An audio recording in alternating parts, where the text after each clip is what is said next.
بسم اللہ الرحمن الرحیم۔ السلام علیکم۔ شروع میں جب اللہ تعالیٰ نے حج فرض کیا تو اس وقت گنتی کے چند لوگ تھے جو حج کیا کرتے تھے اور حج ہو جاتا۔ حج غازمین کی تعداد نہیں، مناسک حج ادا کرنے کا نام ہے۔ آج 2020 میں بھی چند افراد حج کرتے ہیں تو کیا فریضہ حج ادا نہیں ہوگا؟ یہ جو کہا جاتا ہے کہ عالمی وبا کے سبب حاکم بدہن اس سال حج نہیں ہوگا یا سعودی حج منسٹری سے حج کی اجازت نہیں ملے گی، بے بنیاد الزام ہے۔ حج کوئی طاقت نہیں روک سکتی، البتہ وبا کی وجہ سے اندرون و بیرونی ملک ٹریفک کا سلسلہ روک دینے کا اندیشہ موجود ہے، جبکہ مکہ اور مضافات کے مقامی باشندے حج کریں گے اور حج اپنی وقت پر ہوگا۔ طواف بھی جاری ہے۔ دنیا بھر میں حج سے متعلقہ افواہوں پر سعودی عرب نے رد عمل دیا ہے کہ حج منصوبوں کو حتمی شکل دینے سے پہلے صورتحال واضح ہونے کا انتظار کیا جائے۔ تمام مسلم ممالک سے درخواست ہے کہ صورتحال واضح ہونے تک کوئی حج معاہدہ نہ کیا جائے۔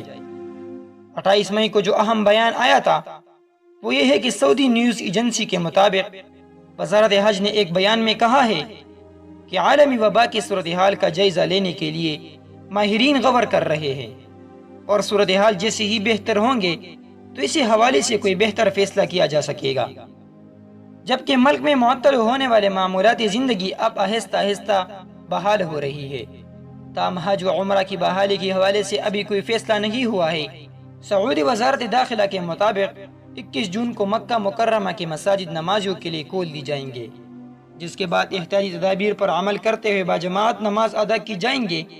البتہ حرم مکی شریف میں موجودہ ضوابط کے تحت نماز ادا کرنے کا سلسلہ جاری رہے گا۔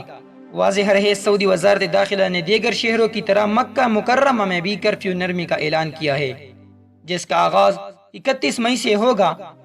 اس بیان سے انشاءاللہ یہ اندازہ کیا جا سکتا ہے کہ انشاءاللہ اس بار بھی حج ہوگا اور دوسروں لوگوں کو بھی اجازت دی جائیں گے۔ اللہ تعالیٰ سے دعا ہے کہ اللہ تعالیٰ پوری امت مسلمہ کو عالمی بیماری سے بچائے، آمین۔ اور آپ سے ہماری درخواست ہے، اگر آپ کو ایسی ویڈیوز پسند ہے تو آپ ہمارے چینل کو ضرور سبسکرائب کریں۔